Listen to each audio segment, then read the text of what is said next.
আসসালামু আলাইকুম my dear students, আশা করি তোমরা সবাই ভালো আছো। আজকে আমরা 9.1-এর 23 নং থেকে সমাধান করব ইনশাআল্লাহ। তোমরা অবশ্যই আমার পাশে থাকবে এবং চ্যানেলটি সাবস্ক্রাইব করবে। আশা রাখি তোমরা সাবস্ক্রাইব করে ঠকবে না, কারণ হচ্ছে তোমরা যদি আমার সাথে এখানে থাকো তাহলে অবশ্যই প্রত্যেকটি চ্যাপ্টার এমনভাবে তোমাদেরকে বুঝিয়ে দেবো ইনশাআল্লাহ, তোমাদের আর কোথাও প্রাইভেট করতে হবে না গণিত, এবং তোমরা গণিতের বস হয়ে যাবে ইনশাআল্লাহ। দেখো, তারপরে যদি কোথাও বুঝতে অসুবিধা হয় অবশ্যই তোমরা আমাকে জানিয়ে দেবে, ইনশাআল্লাহ আমি তোমাদেরকে সলভ করে দেওয়ার চেষ্টা করবো, আবারও অন্য কোনো উপায়ে। দেখো, এখন আমরা 23 নং সমাধান করব। এখানে বলা আছে যে কসেকে মাইনাস কটে সমান হচ্ছে 4/3 হলে কসেকে প্লাস কটে এর মান কত। তো যেটা দেওয়া আছে এইটা থেকে আমরা এটার মান বের করে ফেলবো। দেখো, আমরা লিখবো দেওয়া আছে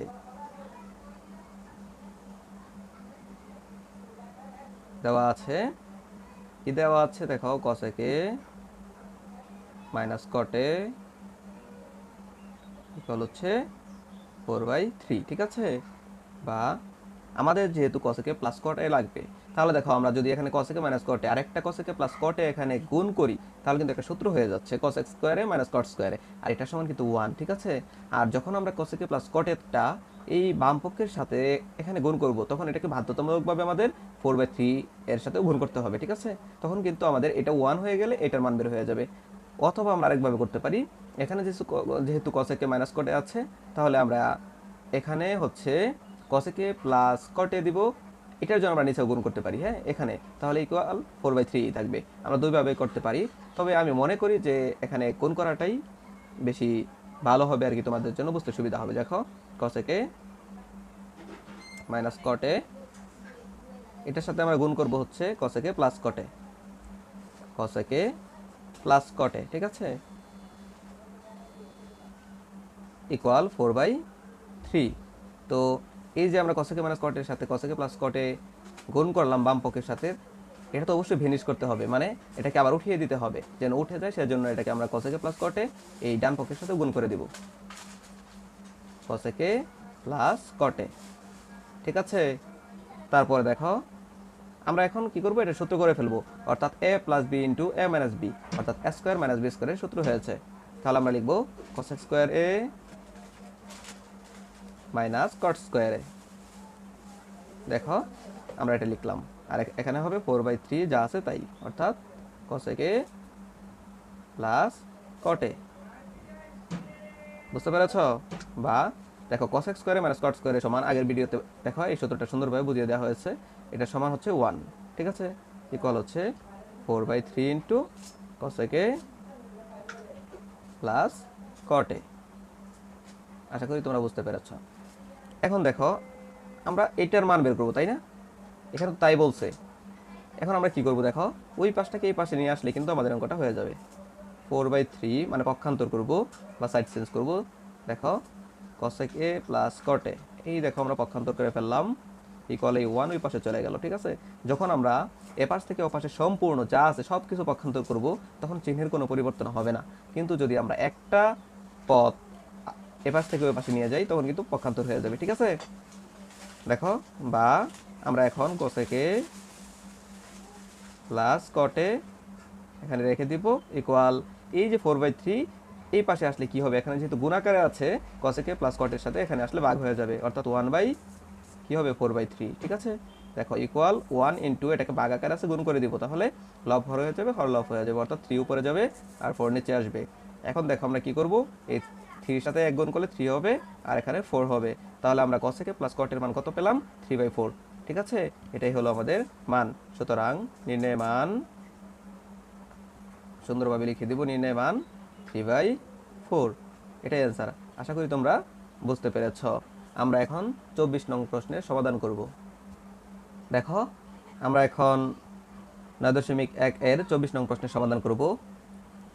কট A equal B by A হলে A sine A minus B cos A by A sine A plus B cos এর মান নির্ণয় করো।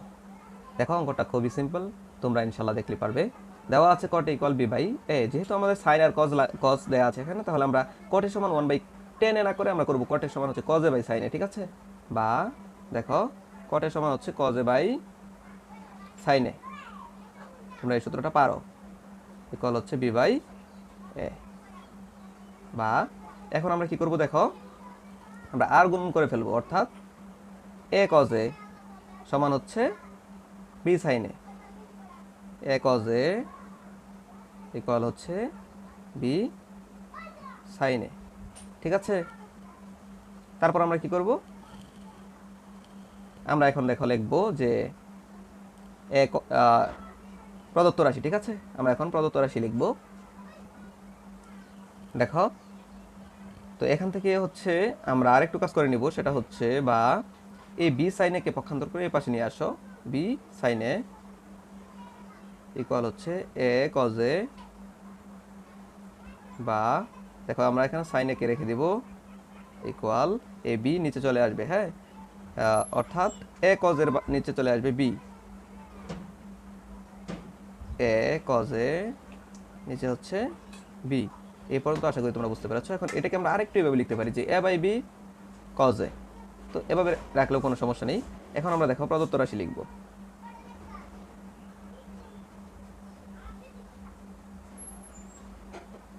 প্রদত্ত রাশি কি আছে, A sine A minus B cos A.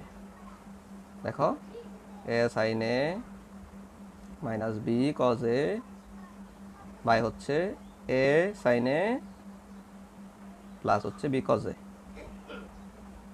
ঠিক আছে, এখন আমরা কি করব দেখো, এখন আমরা হচ্ছে লিখব শুধু মানগুলো এখন বসাই দিলেই হবে। দেখো এ সাইনে, তাহলে আমরা এর এ লিখবো, সাইনের মান কত, সাইনের মান হচ্ছে এ কজ এ বাই হচ্ছে বি। ঠিক আছে, দেখো এ কজ এ বাই হচ্ছে বি, পরে আমরা মাইনাস দিব, পরে আমরা কি লিখবো, বি কজ এ। আমরা কজ এ মিলালাম। ঠিক আছে, নিচে সেমভাবে এ ইন্টু সাইনের মান লিখবো, সাইনের মান এখান থেকে লিখবো এ কজ এ বাই হচ্ছে বি, প্লাস লিখবো বি কজ এ। ঠিক আছে, এখন আমরা কি করব দেখো, এখানে এ এ কিন্তু আমরা স্কোয়ার দিতে পারি। হ্যাঁ, দেখো এ এ স্কোয়ার হবে উপরে, তাহলে আমরা লিখব এ স্কোয়ার কজ এ। বুঝতে পেরেছ, নিচে থাকবে বি মাইনাস হচ্ছে B cos A, B cos A. এখানেও সেমভাবে আমরা লিখবো A square cos A, A square cos A, নিচে থাকবে বি আর এখানে প্লাস থাকবে বি কজ এ। বুঝতে পেরেছ, এখন দেখো আমরা কি করব, এখানে দেখো এখন আমরা এখানে কমন নিব। কি কমন নেওয়া যায় দেখো তো, এখানেও কিন্তু কজে আছে, এখানেও কজে আছে, আমরা কজে কমন নিতে পারি। আমরা দেখো কজে কমন নিলাম। হ্যাঁ, তো কজে কমন নিলে আমাদের থাকবে কি, এখানে এখানে কজে কমন নিলে থাকবে এ স্কোয়ার বাই বি থাকবে, তো আমরা এটি লিখবো যে এ স্কোয়ার বাই বি। তারপরে মাইনাস আছে, আমরা মাইনাস লিখবো, তারপরে এখান থেকে কজে কমন নেওয়া হয়েছে, বি থাকবে শুধু। এই পর্যন্ত আশা করি বুঝতে পেরেছো। নিচে একইভাবে কজে কমন, তাহলে থাকবে হচ্ছে এখানে A square by B plus কজে কমন নেওয়া হয়েছে, থাকবে শুধু বি। এখন দেখো কজে কজে আমরা কেটে দিব, তাহলে থাকবে কি, উপরে হচ্ছে square by B minus B, এখান থেকে আমরা বি লসাগু নিব। ঠিক আছে, বি হচ্ছে লসাগু, তাহলে দেখো লসাগুর সাথে হর মিলে গেলে উপরে যা আছে তাই থাকে। এটা কিভাবে থাকে, বি দ্বারা যদি আমরা আমরা হর থেকে লসাগু নিই। ঠিক আছে, তাহলে লসাগুকে যখন আমরা হর দিয়ে ভাগ করব তখন ওয়ান থাকবে, ওয়ান দ্বারা স্কোয়ারকে গুণ করলে স্কোয়ারই হবে, স্কোয়ার মাইনাস। এখন দেখো বি এর নিচে ওয়ান ছিল, ওয়ান দিয়ে বিকে ভাগ করে বি থাকবে, বিকে বি দিয়ে গুণ করলে মানে লব, বিকে গুণ এই বি কিন্তু লব, তাহলে হবে বি স্কোয়ার। সহজভাবে বুঝলে, যদি কোনো সংখ্যার নিচে হর না থাকে তাহলে লসাগুর সাথে ওই সংখ্যাটি সরাসরি গুণ হয়ে যায়, তাহলে আমরা লিখবো এখানে বি স্কোয়ার।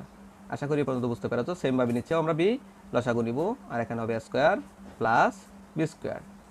এখন দেখো এটা ভাগ আকারে আছে, আমরা এখন গুণ করে ফেলবো, অর্থাৎ square minus B square by হচ্ছে বি ইন্টু এই বি উপরে যাবে, অর্থাৎ ভাগ যখন আমরা গুণ করি তখন হর লব হয়ে যায়, লব হর হয়ে যায়, স্কোয়ার প্লাস বি স্কোয়ার। দেখো বি বি আমরা কেটে দিলাম, তাহলে থাকলো কি, আমাদের উপরে থাকলো স্কোয়ার মাইনাস বি স্কোয়ার, আর নিচে থাকলো হচ্ছে স্কোয়ার প্লাস বি স্কোয়ার। এটাই হচ্ছে নির্ণয় মান।